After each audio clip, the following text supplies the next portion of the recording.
Здравствуйте. Доброе утро.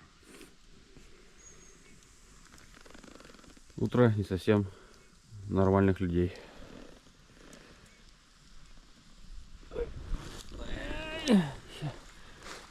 Твою кавалерию.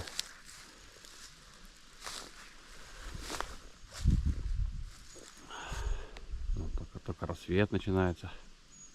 А металлических магазинов не бывает таких такого плана?